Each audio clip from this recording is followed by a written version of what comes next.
Nintendo Voice, your voice for everything Nintendo. This is episode 3, being recorded on the 25th of May, 2015. My name's Lewis Pugh, and joining me to talk Nintendo, we have Harrison Milfeld. Howdy, everybody. And Colin Crompton. Hello, hello. We're going to start off with a feature on crossovers and cameos. Then we're going to move on to our listener questions, and finally end on the bonus round. I like how you were doing a crossover, and yet we're not doing a crossover-themed portion, and we're not doing a crossover literally with another podcast like we've done in our previous lives. Yes, actually, funny you should mention that. And this wasn't scripted, honestly, listeners of the show. I have been in talks. I probably best not drop names, but there's at least one podcast who said that they would be up for it, doing a crossover with us. And there's another one I'm working with still. Working on, I should say. So yeah, we may have a podcast crossover in the near future.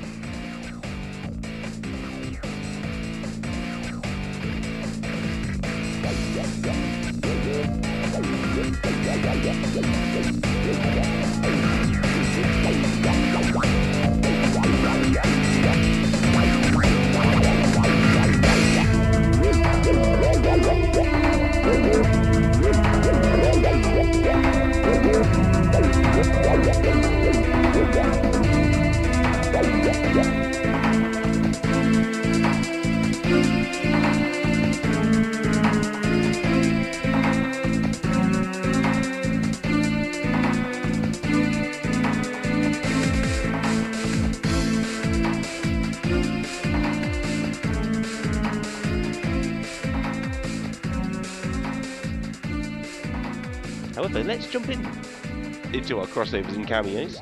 There's been a bunch of crossover Nintendo games of recent years. There's a bunch which are upcoming, and there's some kind of just more regular cameo type things just across the history of Nintendo. And I think today's episode would be a good time to go over some of our favourites and of least liked appearances, and what we would like to see happen in a future crossover with Nintendo's characters. So I think a good place to start would be about the games which have actually been released. So I've got a small list here of what I've written down personally before the show started. We've got games like Hyrule Warriors, Pokemon Conquest. Obviously we have the recent Mario Kart DLC where there was F-Zero tracks and Animal Crossing tracks. This one I almost missed, but Smash Bros. The biggest Nintendo crossover of them all. Crossover game. Exactly, yeah. The be-all, end-all of crossovers. It's, yeah. Yeah, especially with the third parties, with Pac-Man and Sonic and Snake. It's hard to beat that. Which makes it interesting how I follow on to Mario and Sonic at the Olympics. A personal favourite of mine, Phoenix Wright, cross Professor Layton. And I'm going to name drop here, and I think this is technically, despite all the prizes we've been giving away, I've also got written on the list here, Block Drop Cross Twist Diffusion, which is a game I developed myself. Plug! This is a plug, but I was realising as I was writing down that list, obviously, we moved across from one podcast to another, but I imagine we have a lot of new listeners here, and I haven't formally said, as well as being a podcaster, I'm also a developer, or an indie developer for the Wii U, and Block Drop Cross Twist Diffusion is my first release game, and so that is definitely noteworthy, I think I should say. Yeah. Because there's people listening who may not have known that. Well, this is the thing, listeners, whatever, is the fact that, Lewis himself has a Wii U dev kit, so thing is, he gets in on all the secret stuff that we know. But even though we may not get any of that stuff, but that's the case. Yeah, that's why my E3 predictions are always spot on. Oh yeah. never miss a beat. It's like there's a reason why Nintendo put an extension on their Eternal Darkness trademark again today, because Lewis knows. But I know, no. I mean, not to get off topic. Every time when they renew that, I always just keep saying something like, "Just do something. Just do something." Maybe this will be the year they announce it at E3. Good. Let's not get our hopes up. I mean, I'm still waiting for my Legend of the Mystical Ninja remake, but no, that's for next one. Wow. That would be cool. Yeah, in terms of these released crossover games, any ones in particular? I mean, it's hard to ignore Smash Bros, but If you're going to do one on there that I know of, this goes way back. I mean, well, crossovers are known out there, but like you have Battletoads and Dragon or Double Dragon. That's one of the Oh, first of course, yeah. crossovers there. Played it on the Game Boy. Yeah, I never did play the Game Boy one. I did play the Super Nintendo one, and I never did play Super Battletoads, which was the arcade version, I believe, that Rare did. And even back then, I think that was like realizing, like, wow, this company's actually doing pretty well. But I digress. Now that and I mean, you see hints of basically Nintendo kind of essentially crossing over other characters even before Smash. I mean, Donkey Kong or even other characters come into like the Mario universe, even though Donkey Kong started out with Mario in both the first game, but they have their own series to be spun off. So, yeah, that's true. I think it is quite interesting how we're seeing a lot more crossovers of recent years. It seems that Nintendo has kind of really latched onto the idea that they can get, two of their beloved franchises or one of theirs and someone else's, and just kind of smash them together and make a game out of it. And I think it's interesting that the new DLC for Mario Kart is exploring some of that stuff. I don't know if it's because they feel the DLC is a safer option, or maybe Mario Kart 9 will that be a big crossover game out the bat? I always that game's going to be since that series is turning into F-Zero. We've already said that. Yeah, exactly. But will the next Mario Kart come with F-Zero tracks? On the disc, as it were. It will come with tracks on the disc. F-Zero type thing. It will come with tracks on there, and the hashtag campaign would be F-Zero is dead. Oh no! Actually, ironically, they could bring him back as retro tracks now. Yeah, Mario Kart loves its retro tracks. Mm. So there could be a way of preserving F-Zero in the years to come. Well, no, it's not only that. Excite Bike is in another crossover. That Mario Kart's slowly getting into that, and I think they realize like it's this is a series that can be kind of branded out, whatever. And then I think the game itself, whatever, it's not based on the characters you play as. Okay, yes, everybody has their favorite, but it's not as balanced and detailed when we have like in Smash Brothers. It all relies in the tracks for games like that, and this crossover appeal just adds a little more to the fact like, oh, instead of like in Smash Bros, what character will we get? And this one's like, oh, what new other franchise track that we might get in the series? It's just it's a way to actually expand upon the series pretty well. I still think that the inclusion of F-Zero into Mario Kart is one, it's pretty odd, and two, I always thought it's just a way of like raising franchise awareness for that franchise itself. Because, I mean, I don't think F-Zero's really quite got the recognition that it possibly... Well, that is a very hard thing for me to say. It's, I don't know, I know people who know what F-Zero is, and they're not the big Nintendo fans, but... Yeah. I don't know, but then again, I'd be kind of hard-pressed to say that more people know more about, outside of, like, the usual game, like, Nintendo fan base. I feel like more people outside that know what F-Zero is as opposed to what Metroid is. I mean, as a big Metroid fan as I am, it's like, that sounds like blasphemy. I mean, I could probably say people know Wave Race more than what Metroid Prime was. Oh. I don't think that's true. That's the worst. But, I mean, it seems odd if that is their strategy to raise awareness, because they've really got nothing else for them to then go off and find and buy on the F-Zero, apart from a couple of virtual console games. Wait, 3. It could be something like that. But, I mean, if that was the strategy, they usually just go down the route like the game advertised itself. Yeah. So if they are planning on doing a big F-Zero game, the plan will be to just make it a big and bright enough game that people will want to play it when they see it itself. But then again, it wouldn't be a terrible idea for people who didn't know about the franchise to have played some of the tracks in Mario Kart and then see the game come out and go, oh, I know something about this. I heard about it in Mario Kart. Yeah. I've already played some tracks. Ooh, now you got me thinking. I would love to see F-Zero come at E3. Oh, no, that would be... Like, I get what you're saying. This is like, franchise awareness to put things on there. But wasn't Nintendo Land supposed to do that as well? And... Yeah. True, yeah, but like, there was a lot more, like, different represented games and so on. So you can't necessarily... It's like the Smash Bros. Type thing. You can't really expect every single reference is going to be related to a new project coming down the line.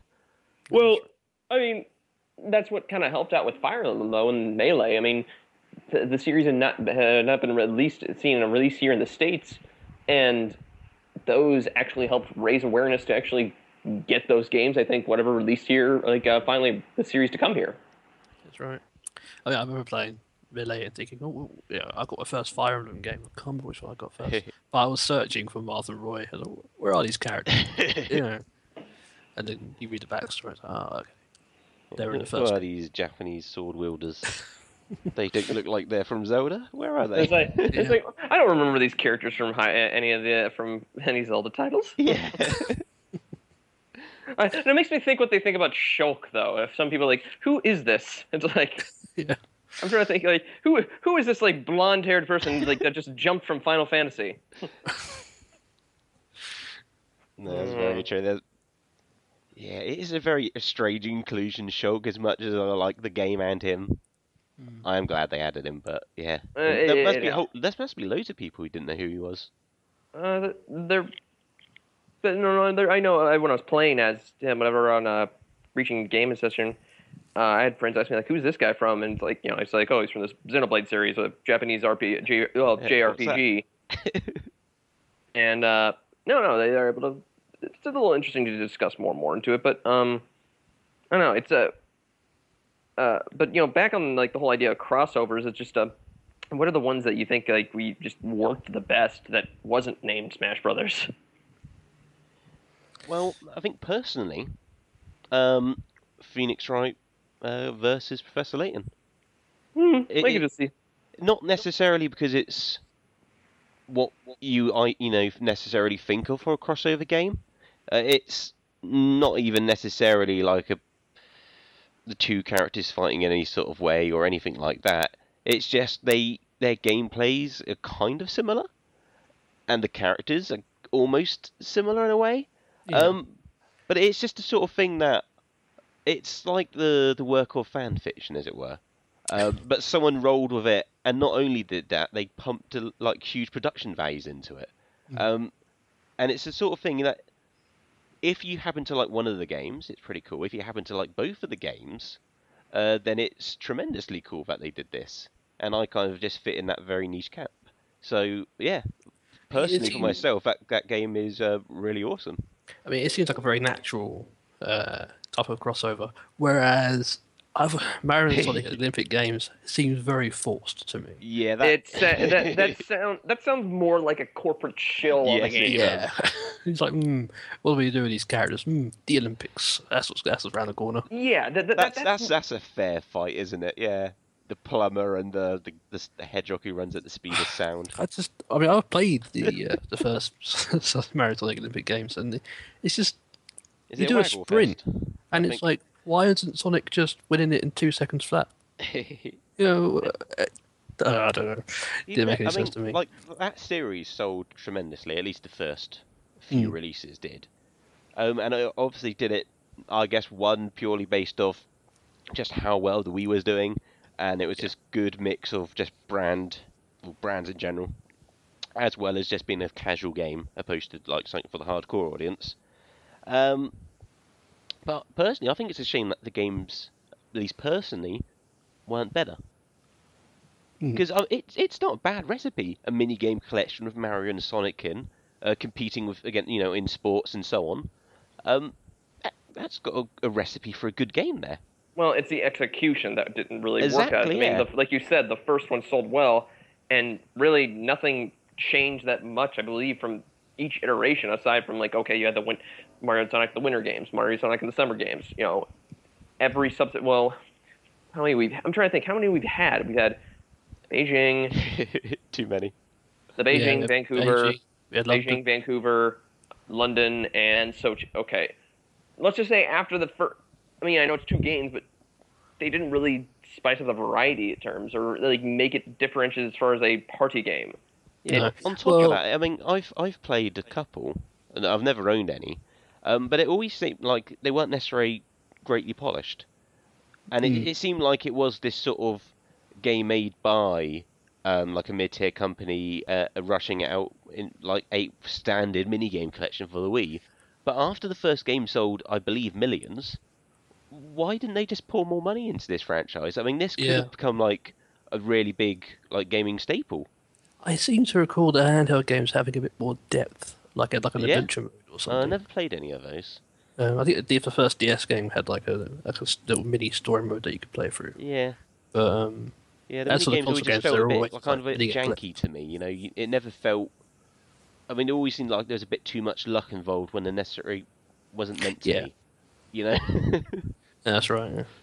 I mean, again, I just felt very forced. I mean, another forced one obviously is like Pokemon Conquest True, because although in a way it almost makes a little bit more sense. does it? You got 16th century samurai warriors Well, maybe not the commanding story. Pokemon into battle. I've never played it, but in terms of screenshots and gameplay, it doesn't look like it's hugely divorced from Pokemon. Like they're battling and there's stats involved and it's turn-based. Well, And it's it's got got like its the ambition, character but portraits. that's what Uh, the game's based on. And exactly, it's just yes. So it's got just Pokemon thrown in just to sell it to kids, basically. I know, but I mean, in my head, it almost feels more related to the like traditional main series than things like Pokemon Puzzle League and Pokemon Snap. Yeah, I mean, yeah. it's like those RPG bits in there. hmm That's, I actually have been meaning to pick that up at some point because I would like to play through that. I'd be intrigued to see what you think of it. I mean, I played it once a long time ago, Mm. and I just thought this is the most baffling. Who thought this was a good idea? What madman in a chef? Well, This is what we want. was it Um, good? This is a great question. do you know what? I really can't. It wasn't memorable at all. Oh, I that's a really can't shame. remember a thing about it. Because that's I the other remember, thing I thought about it. I thought it looked quite cool having these like I'm trying to picture it. Was it like you have like these almost like samurai type warriors next to like this large Pokemon, and he'll be like leading him into battle or something like that? the Summer Warrior commanded a Pokemon, Yeah, I but mean that it was like art style looked quite cool in my head. I yeah. like that thing. I like having that sort of warrior and a Well, Pokemon next to yeah, each other fighting. you want samurai to be like battling it out, not chucking Pokeballs at each other. That doesn't make any sense. True, but I do like Pokemon, so that sound Mm. quite cool. But I mean, Yeah. in terms of so what have Pokemon been involved in other crossovers? I mean, it'd be odd if this was the only one. How big that franchise is. I'm trying to Uh, think, no? I should know this. I think we're missing a big one, but I can't. Probably, yeah. Well, I know Sonic has been involved in other crossovers beyond Oh yeah, Mario and other he'll go games. with anyone. Yeah, yeah, Sega push him into yeah. anyone. That franchise has just been thrown around to the point where it's like, oh, unrecognizable. So yeah, of course he's going to be joining anybody. He needs something out for $1. Yeah. Yeah. Which makes it odd that the one I'm thinking involves oh, this is a great picture. So I want everyone to try and picture this. So you got Sonic kind of running down this, I think it was like this dungeon-like tunnel sort of thing. But he's not in his normal kind of appearance. He's got this kind of green hat on, kind of drifting in the background, and he's got this little tunic, and he's got this little sword in his hand. What's going on? So we got this this is from Sonic Lost World. Oh, that was the That was Yeah. the Skyward Sword DLC. Yeah, and there's 2 packs of free DLC, and they never charged for it. One was based around Skyward Sword, and one was based around Yoshi. So Oh, two odd selections of Nintendo worlds for Sonic to jump in. I like how they released art that was used from like a Skyward Sword, like you'd see, and they Yeah. made one for the Sonic one DLC. I was like, okay, that's interesting. It did look quite cool. It actually made me pick up the game dirt cheap from Amazon, but it wasn't worth it, even with the free DLC which followed. Oh See, wow. I see. It's like I maybe like what was it when Sonic Boom came out last year or whatever, and I just remember how bad the reviews for that, like Yeah, critically that was. needed free DLC crossover in there. Yeah, but no, it made me think like, was Sonic Lost World that bad, or was I don't know. I just I don't know. It feels like one of those titles you just want to pick up on the cheap or something like that. But Yeah, well, no, Lost World is the better game than Sonic Boom. But That's not saying much though. I mean, well, I'm not sure anymore. really? Well, I mean, it depends how you look at it. I mean, Lost World is much more like an actual Sonic game. Yeah. Boom doesn't really feel much like a Sonic game, but then again, not necessarily a terrible thing. It depends what you're actually want to play when you pick up a Sonic game. A Sonic game usually we pick up a Sonic game. Exactly, yeah. So then Lost World is the better game for you. If you're not really fussed, then there are some elements in Boom, believe it or not, which aren't too bad. Really? I find it very hard. Just that game is a complete mess. It's I can't believe I own both of these titles. crossovers, though. Yes. This is very true. When we I think, we've talked about most of the things on this. Actually, we're not talking about I will the big say one yet. that's not on the list. Oh, go on. There's loads of crossover DLC in Monster Hunter 4 Ultimate. With things like, true. I mean, it's usually it's like Capcom's own franchises as well. So you got Street Fighter stuff in there, but it's also Nintendo stuff. So you got the Mario outfits for your cats, and you got Mega Man as well. Yeah, also Link. You got Link's in there as well, and the Samus is out now. You can get the Samus DLC. Yeah, So Bayonetta, for myself and for the Bayonetta had the listeners, same thing as well. Too. exactly. Yeah, this is true. But how... those two examples are great because again, they don't quite fit in that universe. It's like. Yeah. Wait, we're talking about Monster Hunter or Bayonetta? Both. Well, yeah, obviously, when you look at which I didn't know how to unlock this, but you have Bayonetta 2 and the Fox McCloud furry cosplay on Bayonetta to the point where I'm like, do I want to unlock this or not? And I still don't even know how to unlock that. I remember hearing that on the direct, and I was like, Yeah, you just pause the game and there's like go to costumes. oh, Yeah. I don't think you even need to unlock it. You have to buy it first. Oh, do you? Yeah. Okay. I think it's in Bayonetta 1. Oh, you better want Bayonetta You 1. get Everything's four, unlocked. yeah, you get all the four costumes as well from the get-go. which I found very hilarious. Like, what was it when they were designing the Link costume and how, like, Nintendo was adamant on adding cleavage to the Link costume. Like, Yes. Platinum Games was going to add, the undershirt to it, but Nintendo stepped in and said, like, no, just leave it that way. I was like, wow, that's very un-Nintendo-like. So yeah, I mean, the other one we've not talked about on this list is Project Cross Zone. Ooh. Which, should really be like the pinnacle of crossover games. It would be. Well, if you want to talk about pinnacle as far as games that have been released, there's Tatsunoko versus Capcom, which was a Wii exclusive, True. That's right, yeah. and probably one of the better fighters out of that Versus series. And again, see, Project Cross Zone and Tatsunoko versus Capcom have both had the same kind of issue. There's a lot of characters in those games which were either not released in overseas, so we don't know who these characters are. So it's like, I mean, I'm glad that these characters are in the game, but it's like, I don't know, and of course, Project Cross Zone is full of in-jokes. It's full of like little references to the games that they're in.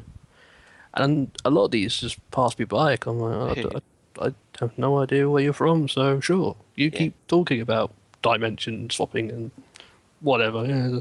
Dimension swapping and selling your characters for future games. That's right.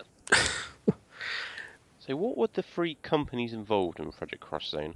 Bandai Namco, Capcom, And Sega, and right? Sega. Yeah. Okay, I think that will take us on nicely to the upcoming games now, because I want to talk about Project Cross Zone 2, which is being announced and confirmed for both Japan and the West. Do we know if it's the same three companies' characters again? It's the same three companies working again, and Monolith developing the game. So. Wait, Monolith Soft? I thought they co-developed it. I think they... Something like that, yeah. They had a hand in it. I don't know the names on the box. But, yeah. Yeah, I think Bandai Namco is the main developer on this. I don't know. Possibly. But yeah, I guess all the companies have a hand in it in some... Nah, Capcom some shape or have some characters. We need money. Yeah. But yeah, we got two much more directly related to Nintendo.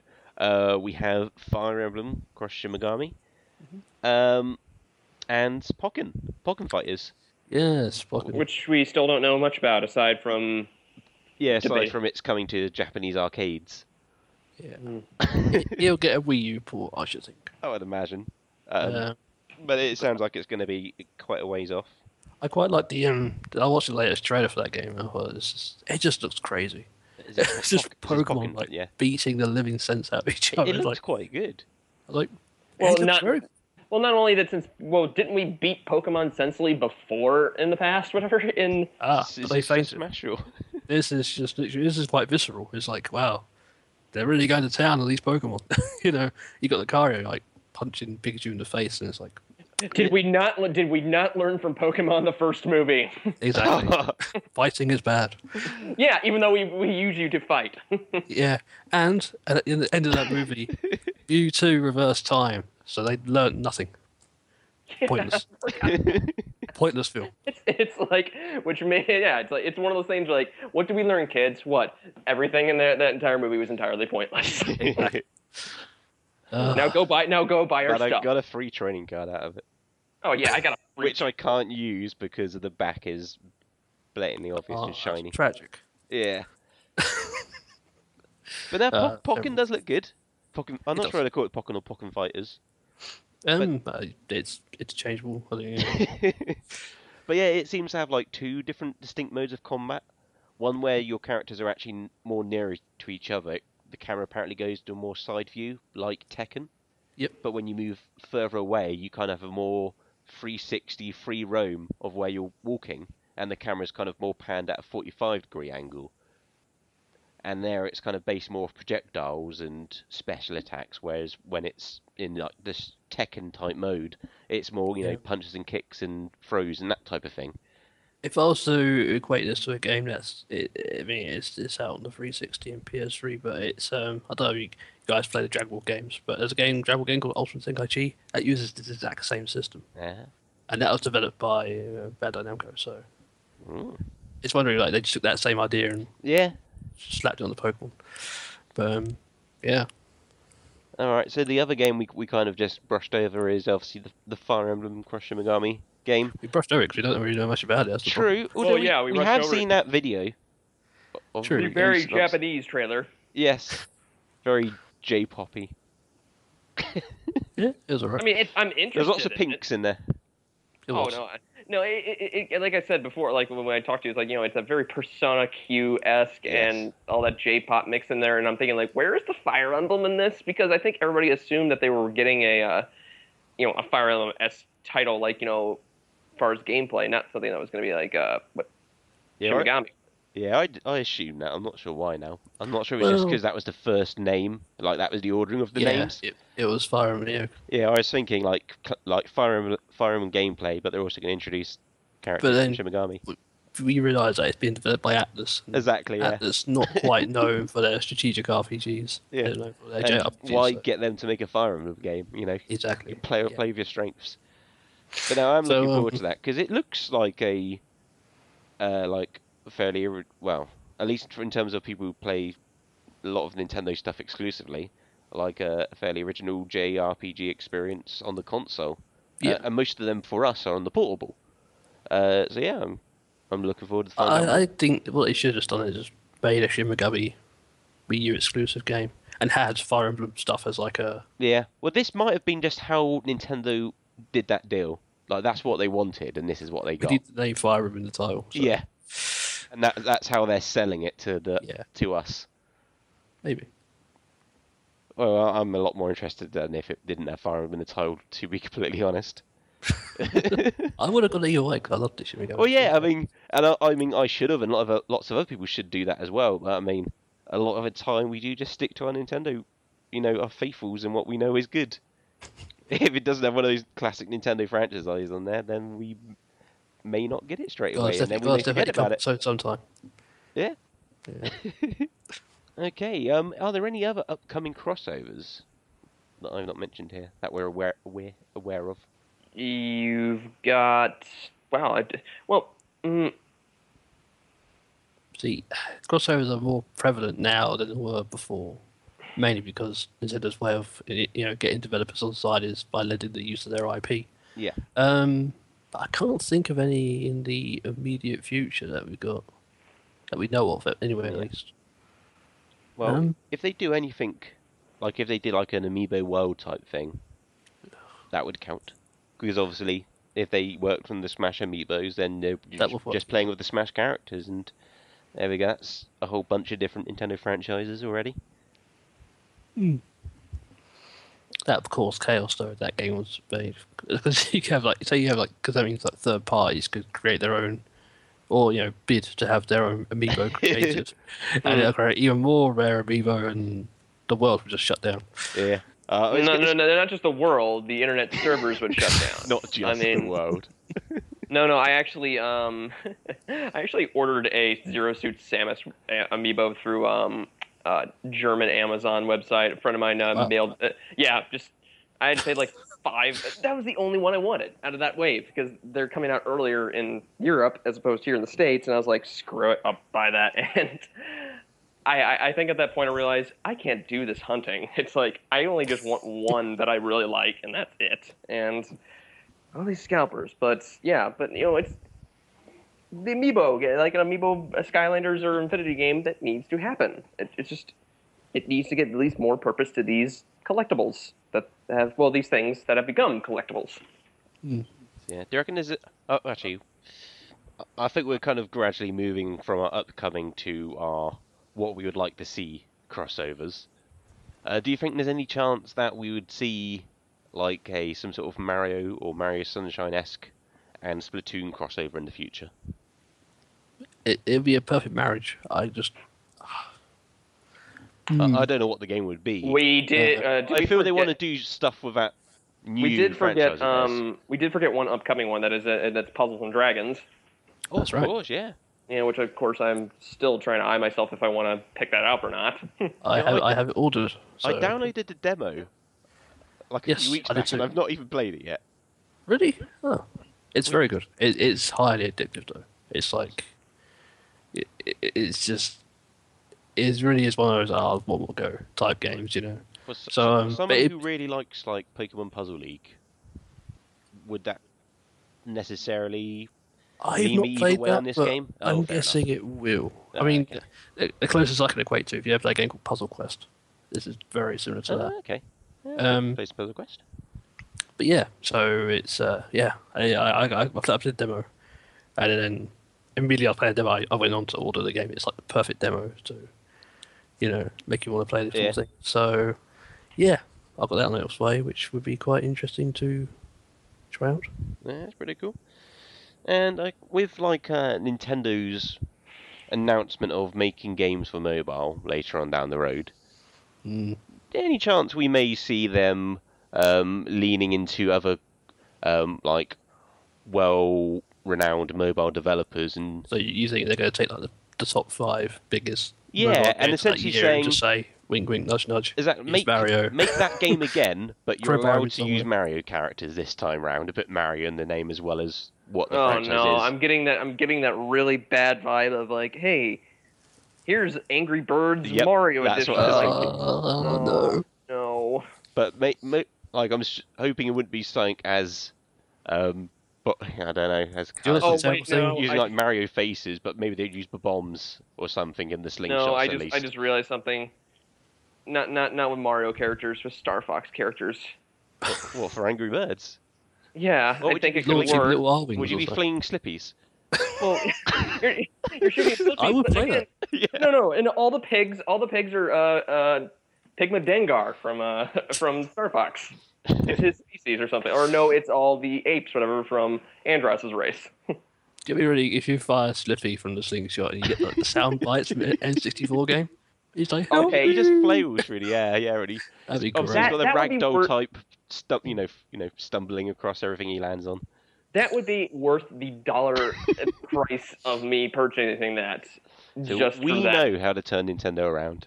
It's these genius ideas here, be fair, which would though, make them millions. If Mario did cross with Angry Birds, the one thing that really would work is Luigi does the Green Whistle.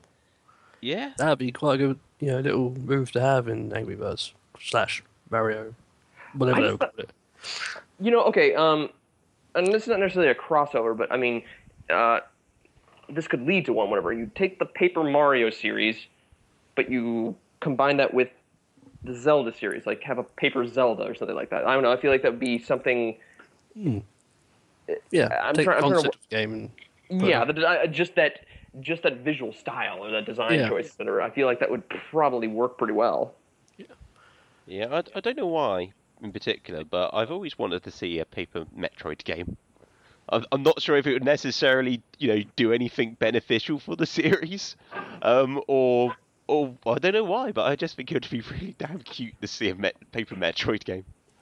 Well, yeah, you want the paper Metroid, the actual things, whatever, going around. That's what you want, and I don't know. I think we kind of get that in 8-bit form, but that's differently. I mean, don't know. there's really not much advantage of it because a lot of the point of Paper Mario is that you have the dialogue scenes which you don't normally have in Mario, and they can add comedy. I loved. They can have funny writing in there. Oh god, I love the ads for the original Paper Mario. I'm not sure if you guys got the same one in Europe. Was it was just filmed? It was filmed in actual live action, but they had the actual Paper Mario, whatever, and they just started dragging it through, and then at the end it just shows Peach hanging up from like the paper version, and it's over like a paper shredder. That's kind of that's kind of intense. That is. So while we close this up here, we still kind of got some cameo appearances we've not really talked much about.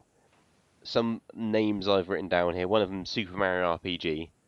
I know there were some cameos from Samus, and I think Link were kind of hidden away in Mario RPG. We've talked about Lost World, and I feel we've talked about that enough already. There's a few cameos in the original Tetris. When you link up for the multiplayer mode, you are Mario and Luigi. There's some ones on there, even if you're, I believe, there's ones for Samus too. I think Metroid as well. Oh, is this in Tetris still? Yes, I believe that's one of the few games out there that actually had that on there. Yeah. And actually, in talk about Metroid cameos, Kid Icarus Uprising. Ugh. You didn't like that? No, I could not get on that game at all. Okay, I guess you didn't like the Metroid references then. No, I mean, I get the idea that the Clematos, I believe they're called in Kid Icarus, what their actual names are. They're Metroids in Metroid, but I was just like, there's just way too much talking in that game. Fair enough. Well, I mean, it is a Sakurai production. I mean, he's going to have really high production values on there, so yeah. But even the Donkey Kong Country series had some crossovers. Well, cameos. Like during, I think it was like Donkey Kong Country 2, where you've gotten the DK coins, and there's always a section where it shows you like how high you are. Mario is on there, Link is on there, and then there was a nod to, kind of a stab at Sonic and Sega, where there's a trash can inside, and you see Sonic's shoes right outside by it. Nice. So the last one I've got written down, at least, is Tekken, and this is the version on the Wii U. I think, is it Tag Tournament 2? E2. Yeah. Yes. TTT2. Yeah, have either of you played this version of it? I own it, yes. You do? It's very good. I quite like it. Have you enjoyed the many variant costumes? Again, Nintendo this is one of those, it's one of those, it's quite a forced thing, because those characters look ridiculous in those costumes. Well, I feel at least in this particular example, because it pays off dark because it's so times. ridiculous. Yeah. And it actually turns out to be funny again. Yeah.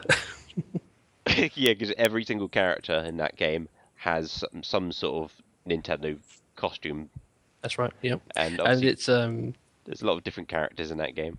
And of course, you got characters like Kazuya, who he's half demon. Yeah. And they gave him the Link outfit. It's like, that doesn't make any sense. Well, obviously you got the bears and the bears, raptors it kind of makes more sense, but more sense. I like it because I don't know my Tekken characters, but one of the bears is dressed up as Peach, and I thought that was particularly funny. That's Panda, yeah. That was it. Yeah. Yeah, I thought that was a good example. Though. I think it's a really good one to get out of parties because people are not prepared to see that. They are not, because it's God, it's so. The incentive is nice, but it's just people to pick out and buy, but that's just not really working. I don't know. Nah. So I think the last question we'll end this on is: do we think we're kind of in an era of too many crossovers, or is this healthy to kind of be borrowing characters from other series?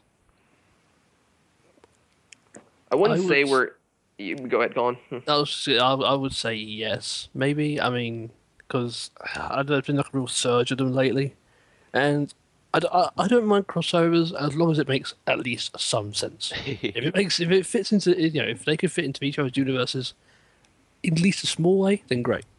If they're really badly forced, I mean, they really just crowbarred them together, then I hate that beyond imagination. It's the worst thing So what's ever. your most egregious example of that then, Colin? What's the worst mashup? The worst matchup. I mean, we've pretty much already mentioned Mario and Sonic. So is that it then? I mean, The Olympics? it's up there. I mean, I don't really know because there's too many examples going through my head. The Yeah, cross. but I think Mario and Sonic is the absolute. Well, Okay. it's up. It's really up there as like the worst. Just these. Well, yeah, because when you get, like I said earlier, whatever. I mean, it's just, hey, we have these two popular characters.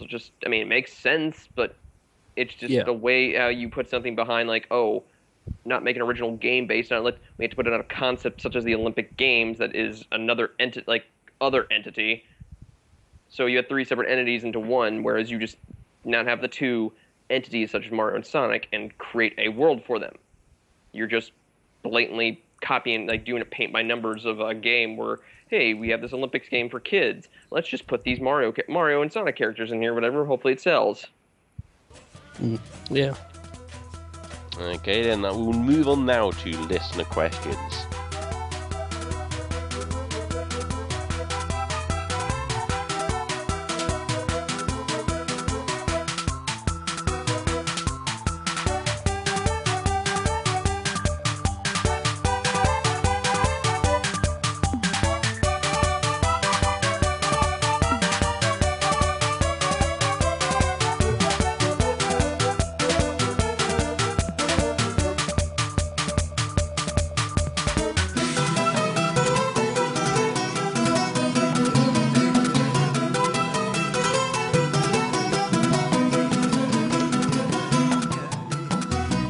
And we have a slew of questions from you guys, and the same rules have applied from last episode. We have more questions than we have time to go through now, so any which we don't have time for will be rolled over to the next episode. And we'll start with Sam Young. Are you planning to buy Splatoon day one? Yes. I have a little like started. I mean, okay, so I pre-ordered mine for Amazon. Okay. Now I got a message from them a few days ago saying that they may not be able to fulfill my pre-order, Oh, which is odd. that I was is like, odd. okay, Especially on Nintendo so release. it's no longer like on my order list as pre-ordered. It's this weird like standby type, I'm like, okay, this is odd. So I will be buying for Splatoon day one. You don't know where from yet. I don't know where from exactly. I don't know where I should cancel the so-called pre-order that I got and just go out to the nearest game, which actually is quite a distance from me. But It's strange. I'm on the Amazon page now, and apparently they have the in quotes pre-order price guarantee. I guess that's not the same thing. But yeah, there's a pre-order button. They're not warning me not to press it. also, that's the message. Yeah. The thing is, they said we may not be able to fulfill. True. It. So I'm like, well, okay. But so I might just play it safe and just cancel that and just go out and buy it. So hopefully, yes, day one. I If guess not, you always have day the two. eShop as well. That's true. Although my space on the Wii U is very limited at the moment. Fair enough. Well, simple answer for myself is yes, I have it pre-ordered. It's actually from Game of all places over here. Oh really? Not somewhere I usually pre-order my games. But the reason being they had a bundle with it and the free amiibos for a decent price, and they happened to be available in one package sort of thing. So yeah, hopefully I will have that on day one. Very nice. But yeah. So yeah, and that's yeses all round for Splatoon. Yeah, it's pretty much there. I probably won't get. Well, actually, they rephrased my answer. No, I will be picking up probably the first weekend if I can, or first week it's out and release. Since I won't be able to play it the first weekend, since I have too many plans. But no, yeah, but it's gonna be one of the things I pick up. That's pretty cool. Yeah. All excited for Splatoon. But we'll move on now to Brad Maven. Do you think Nintendo stamps will turn into their own achievement program? And also, congrats on the launch of the podcast. Thank you. Thank you. So yeah, I think this is an interesting one. So I'm kind of assuming we're talking like next console for this question. I think it's too late to integrate it into the Wii now. So yeah, But- would they try and use stamps as the universal achievements? I think so. I mean, if they were going to do anything, it would be stamps because that's kind of what they become known as in some games. You know, like The 3D World had a lot of stamps. Mario Kart as well. blinking on the. And there's Smash Bros. That use stamps. No, they do not. I think Really? they do not. I think that it's that. Naughty boy Sakurai. Nothing. No, it's it's trophies. It's trophies essentially. It's it's got like an achievement like targets you have. Oh yeah, it's got the achievement grid. Yeah. I let him off. Good still. Oh, NES Remix. That's what I was thinking of. That's got like a stamp system. So I mean, yeah, if they was going to do an achievement type system, personally, I think they was going to do one. They would have done it already. I don't think it's Nintendo's intention to ever do one.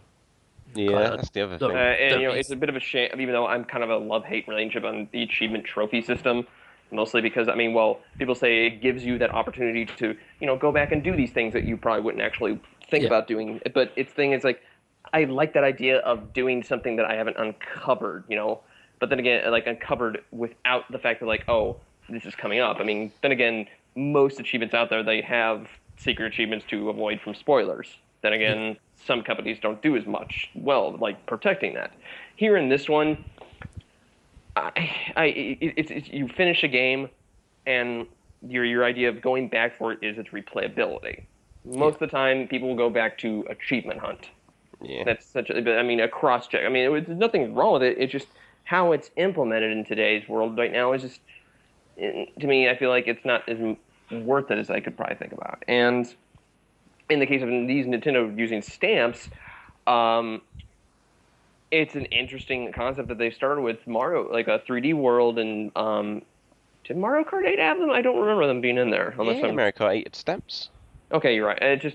But I would like to see them use that as a you have it's how to get this system all around and not just in-game achievements, whereas it's kind of a system-wide thing. Yeah. But it's something I'm not losing sleep over. I mean, that's true. I always thought it'd be interesting a unique way of doing achievements is to have like say you actually fulfill all the achievements of a game, is that you actually get some sort of like eShop credit out of that or something. Just a small monetary, just like a reward for doing so. I always love it because I mean, getting trophies and achievements is nice, but they're effectively pointless. It's just other than to go look what I got. It's amazing, and to me, that's not really what games are about. Well, yeah, I mean, this could tie into the new reward program of all things. That'd be And so maybe instead of directly being able to give you credit, they could give you points in the same way as when you had the digital deluxe program. Yeah. Like they could give you points towards that, so eventually they could turn into credit. And then, so it's not such a direct thing that Nintendo's giving you cash, which may be an issue for some reason. So that could be cool. But yeah, I think stamps might be the answer, because I think they could implement stamps like system wide, and still it wouldn't be mandatory for developers to use. But if they did, you could, when you go to Miiverse and use a stamp, it would then access all your stamps across different games. And in addition to that, they would have their own stamps app where you can compare how many stamps you've got compared to your friends across the world will be going bad for that. Yeah, and so it's like per game, depending on which games are compatible, and the people in your friends list. And so it kind of is like comparing achievements, but Nintendo's not mandating developers to say you need these 1,000 points and they must be divided up in these ways, which is what Nintendo, it seems like they don't want to do. No. So yeah, this could be this natural step, and yeah, I quite like the idea. Yeah, if we're talking like what we'd like to see Nintendo do with their next system, OS, firmware, whatever, I really want to see some sort of party chat system, so we don't have to worry about what game has voice chat or Yeah, not. wish I, yeah. If they bake it into the Although, OS and then they I just mean, leave it. if anything, by the recent events have occurred, that might not be happening. No. You know, due to like I'm just saying, because Splatoon is a big game and it hasn't got voice chat, so Exactly, yeah. So next system, they bake it into the OS. They use the parental features to lock that, and then it doesn't matter on a game per game basis. They leave it at that. You just do it through the home button or whatever. yeah, it'd be great. Yeah. Anyway, we'll move on to our next question from Epic Mewtwo. What do you hope some Splatoon DLC will be like, if there is any? So I assume we know there's going to be some DLC. So I assume this is talking about future DLC beyond that. Potentially paid DLC, more free DLC. I would hope it's free because I still think all DLC should be free. You know. Well, I mean, if we look at say like Mario Kart, I see there's definitely stuff they can add, which deserves some cash, because it just depends how much they're going to give you. Like they could give you a couple stages here and there, or if they want to do like a big bonus pack where, I don't know, you get a whole new campaign, or you get like a bunch of new characters, or it's like a crossover with something else, or. Well, I think it's easy to say that they're going to be. I mean, the usual things like new costumes, new stages. But this is a game that's kind of essentially, correct me if I'm wrong, it's releasing just essentially almost incomplete. In a way, yes. They're kind of rolling out content with free DLC, like every couple of weeks after the game's out.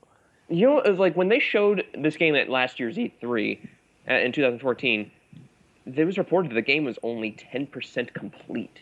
Yes. Yeah, I was like, wow. Well, I mean, yeah, it's early, but again, yeah. Yeah, I think basically they had what they were showing. yeah. And so they took feedback from there and built the game with that feedback in mind. But no, I think as far as in terms of DLC, you're going to see that. But if I just say something as far as character crossovers, I mean, it's the obvious. You're probably going to get Mario skins or probably or new weapons. New weapons, who knows, they're probably going to be used onto that. So I guess the tricky thing is, because everything's free currently, will they introduce paid stuff? Like specific stuff which gives you an advantage, like this really cool gun, but you have to pay a couple of quid. But then it becomes pay to win. Exactly. And that's the issue. That's why I'm raising the point. Will they do it? Do you know what? I really hope not, because that'll throw the balance out the window. And you have the team that paid to win all the time, and that'll be it. And then it's no fun either, because you just then all have the same weapon. There's no variety then. So that they should avoid that at all costs, because that is the worst thing ever. Okay. How about this idea, then, Colin? It's kind of a middle ground. So you can get different types of gear, shirts, hats, all that type of stuff. Now this doesn't give you any particular advantage, but it's going to be using, like, I don't know, whether it's like Nintendo themed or just cool styling. Will they sell digital clothes later on in this game? So you're thinking like the Team Fortress 2? Yeah, essentially. Will they sell you like Mario hats or things like that? So let's just say there's no skill advantage on these. They just look. I will be fine with that. I mean, I don't usually buy useless tat, but it's that's the category on the store. That is. Click useless tat, and the Mario hats appear. I'm sure if they did that, that would make quite a bit from it. Yeah, I'm sure some people go mad for it. Yeah. I'll be fine with that, because it's not giving anyone a skill advantage. It's not going to unbalance the game in any way. But it might make you a target more often, if anything. Yeah. You stand out, won't you? Yeah. I just imagine this like Mario hat kind of just floating above the ink. Just bring it around. But that'd be cool. But I have no interest in that at all. I mean, I'd like the DLC just to be like extra stages, extra weapons. Yeah. They've confirmed at least we're getting bits of all of those things. We're getting new stages, we get new weapons, we're even getting new modes. So yeah, lots to look forward to. And I think this next is going to be our final question, which is from Dominic Wymark. What's your favourite piece of Nintendo memorabilia that you own? Rare pre-order bonus, maybe even Club Nintendo. It's a very interesting question. I have a very balanced collection of Nintendo shirts that I like, some of which have now shrunk because I left them in the dryer 2 months, so they're ruined. I mean, aside from consoles, even though I feel like, well, it's just a console, it's a piece of hardware, not necessarily memorabilia, something that's more an extension away from it. I never had really a lot of good things that I've gotten from Club Nintendo, but if I had to pick one as far as my one that I find very interesting is, well, it probably would have to be, and this is just not my favorite, it's the one that I can kind of come to my mind, is the Hanafuda cards from Club Nintendo as well, and a Platinum Awards gift from Club Nintendo about a couple years ago is a Mario pin set that was in the shape of an 8-bit Mario pixel. Oh, nice. Yeah, it's pretty cool. Yeah, and that's the button thing is collecting dust in my closet, and who knows? Who knows? It might be a prize one day. But no, I like the Hanafuda cards. But of course, when I first got them, I was like, oh wow, playing cards. And I got them oh wow, these are really really tiny. I can't play drinking games with this. With every the card. What's it? It's Mario, 5 drinks. Oh, this we could do an official rule set, I feel. Possibly. So, do any of us have any rare consoles? Or do we have the standard ones? See, this is the only thing I can claim to have that would be any, because I don't collect. I collect nothing. I don't. It's the place I live in is small enough as it is. I can't fit it with bits and bobs. It's just games and consoles. I'm happy with that. But I do own a rather rare GameCube. I own a Spice Orange GameCube. Oh, nice. Which is my pride and joy. That was one that I owe it Yeah. When GameCube first released, I mean, I wanted a black one, but I ended up settling on a purple one, which is fine because I love my purple little lunchbox of a game console. But no, that orange one I thought was really rare to come around.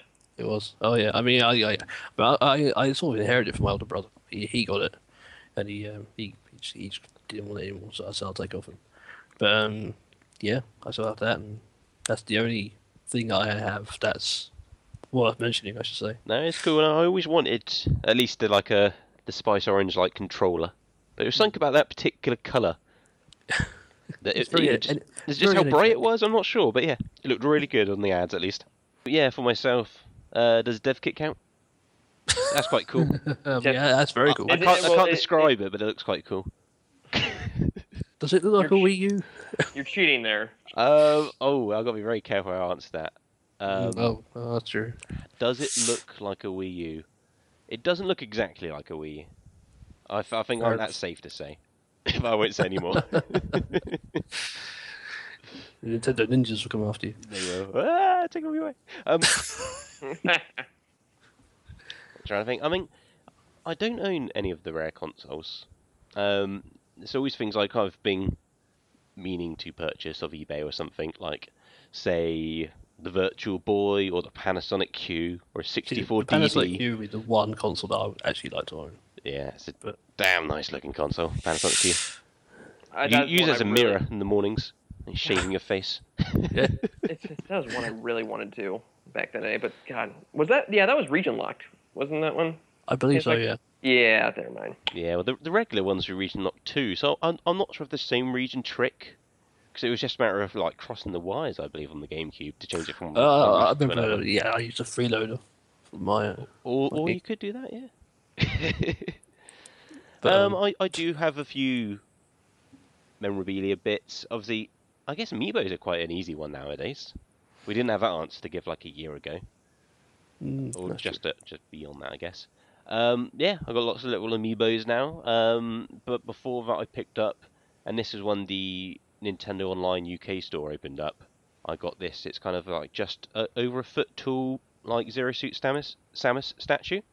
Ooh. It was part of a limited, I think it was 2,000 odd units run, and it's got a little card with which number it is.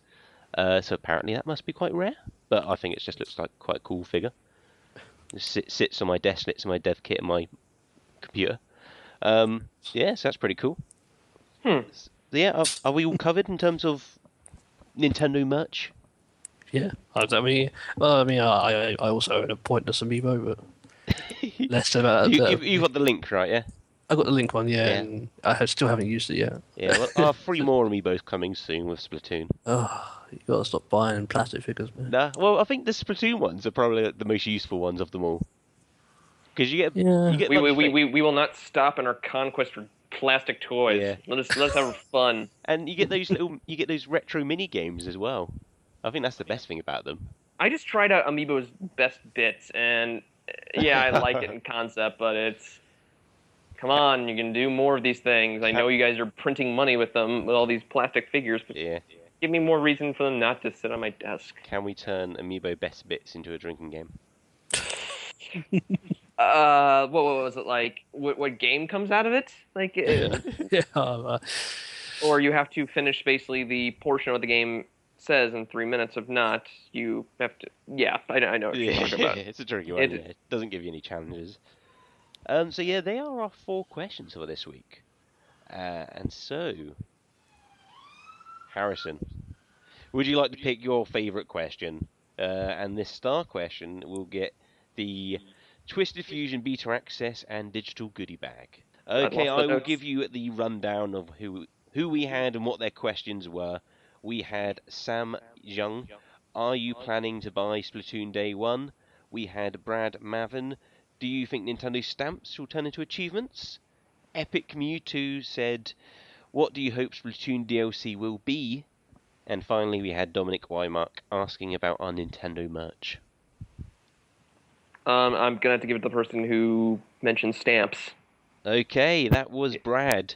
Yeah, I really, and the thing I want to say is like when picking a star question, or whatever. I mean, we like answering viewer on there, whatever. It's just go crazy with it. No, well, not crazy, but smart in ways that like we can actually do it. Because I mean, I like originality in there. I mean, and that's me. Yeah, no, I can echo that. We would like, and I like brevity. Brevity is the thing I like with my questions. Short and sweet. Like your sensibly crazy questions. And if you have any of those in mind, you can email them to hello@nintendovoice.com, or if you're on Twitter, to @nintendovoice. And we move now on to our bonus round. And the question we asked you last week was, what Nintendo attraction would you like to see at the Nintendo Universal theme park? Now we have a couple of answers, well, more than a couple. We have several answers from yourselves, and the first is from Eric Kabusta. I would like to see a Splatoon paintball course. Short and sweet, but it makes a lot of sense. Makes loads of sense. I mean, yeah, that's a perfect, reasonably answer. We then have Kevin Kriegel. Apologies if I've mispronounced your surname. Pokemon Snap Ride. My thoughts is you ride in a very slow-moving Jeep-like vehicle and use augmented reality via a smartphone or 3DS to view all the Pokemon in their habitats. I do, however, have reservations about putting cameras in people's hands of the public after hearing Harrison's account of Flash Mountain. I do.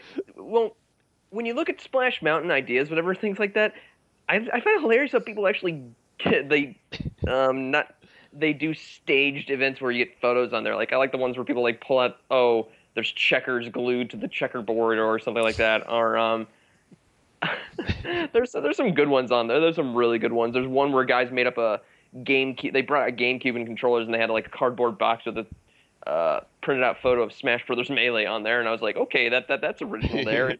Others were just people were, hey, what can we do? I don't know, let's just dress up in Power Rangers outfits and put put our shoes to our head like we're talking on the phone. I'm like, okay, that's random.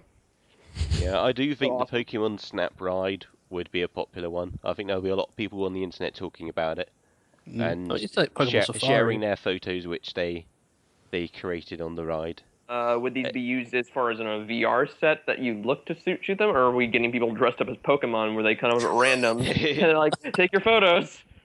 Well, he mentions augmented reality, so I assume there will be like real environments, but there will be Yeah. like these like 3D Pokemon, I guess in high enough quality that they look like they could be from the anime or something. You know what? I think that's a great idea. Running around. I'm not sure the 3DS camera could do it justice though. Yeah, it would probably need to be like this standalone thing, which is just kind of mounted on the Jeep or whatever.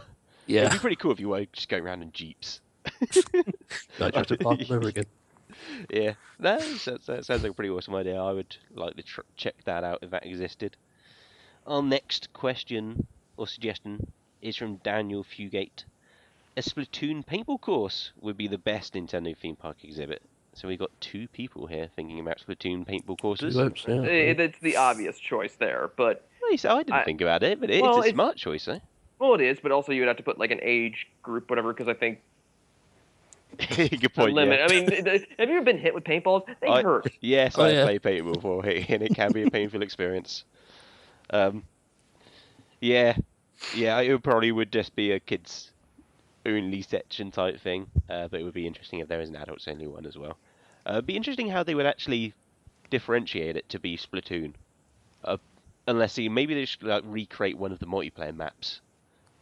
Well, in I'm just real thinking life, like and just be done with yeah. it. But I see if we are because it's obviously Splatoon's about claiming turf. I mean, would that be the I object? see. Yeah, it thing could would be. But then imagine how to clean that up after every run. You'll be there a while. Well, they probably design it in such a way that It self-cleans, it turns right? it self cleans, so it kind of turns into a like some sort of water park which no one gets to ride True. like during the That'd be- bit. So it just kind of water just kind of gets splashed around the entire thing and cleans it up. Yeah, it'd be cool. We're looking way too much into this, but yeah, it's a good idea. Yep, I'm sure they've thought of all these things.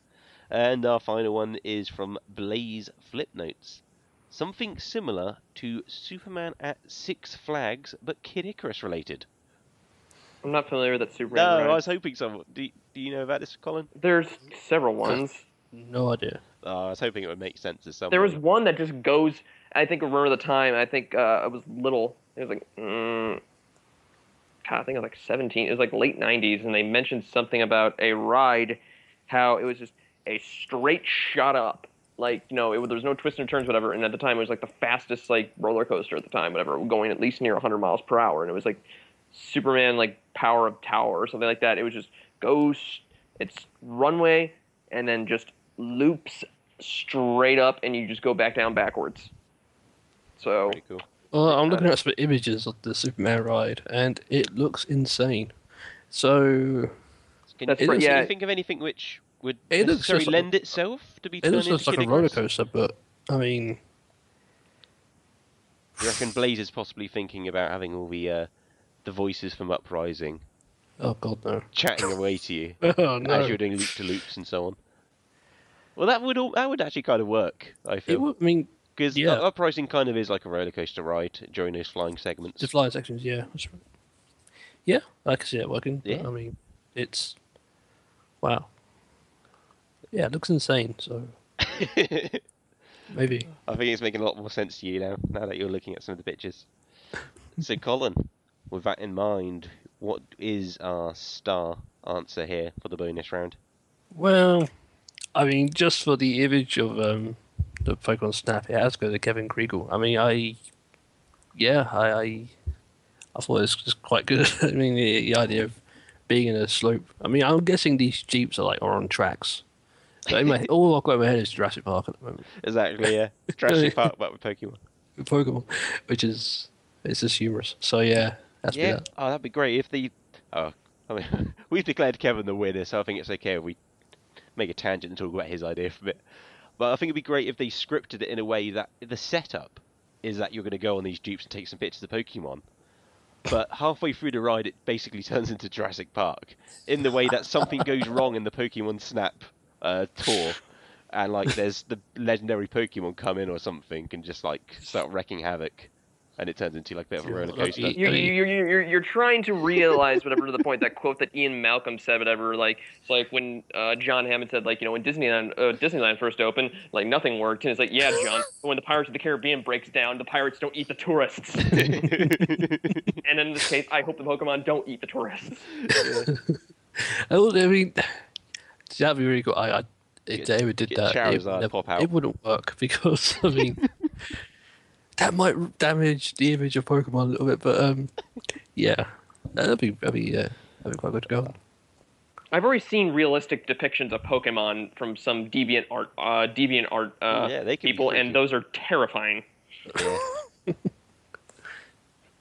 Yeah, I don't need to see realistic hairs on my Pikachu, thank you. So, Yeah, Joe's good enough. our question we're asking you on the bonus round for next episode is related to a bit of news which came out recently, which is the new Vice President of Sales who's joining Nintendo. America, to be exact. Nintendo of America, named Doug Bowser. So with this in mind, which Nintendo character would you like to see have a position at Nintendo, and what would the job be? And so you can contact us in the usual way, email hello@nintendovoice.com, or tweet to us at Nintendo Voice. Yeah, and on that question, whatever, like, aside from the position, like, you insert character and insert, like, you say, oh, Mario, obvious for President Nintendo. Why exactly? Like, Yeah. get creative and funny with it. It'd be pretty good with it. And did you guys ever see Doug Bowser when Nintendo America, when they showed his introductory photo, whatever? It's like, thanks for the welcome, whatever. Did you notice the little joke in the background? Yep. Yes. I didn't see it. I just saw a bunch of Goombas and Bowser toys in the background, and I see Mario and Luigi. I'm like, oh, that's cool. And then upon a further inspection, I'm like, they're tied up. Yeah. That was very nicely done, that photo. Because at first I saw the photo and thought, oh, that's quite nice. It's a nice picture to do. And yeah, it wasn't till later when I saw some people repost it, but with the bit zoomed in the top left, where you could see the Mario and Luigi tied up, and oh, well, actually, yeah, most of the plushies there are the enemies. Yeah, it's quite clever. I mean, surely this guy didn't just get hired on the strength of his surname. At least I hope not. Exactly, yeah. I reckon it might have played a part. Maybe. I mean, he's called Bowser. We should get this guy to work for us. Yeah. So yeah, when you do send in your Nintendo job ideas, if you do it via Twitter, use the hashtag #NintendoJob. And if you are sending it via email, if you chuck that in the subject, the reason being it helps us collate all your answers a lot easier for when we do the notes for the next episode. And with that, we do officially hit the end of the show. Thanks again for listening. This has been Nintendo Voice. See you, everybody. Goodbye.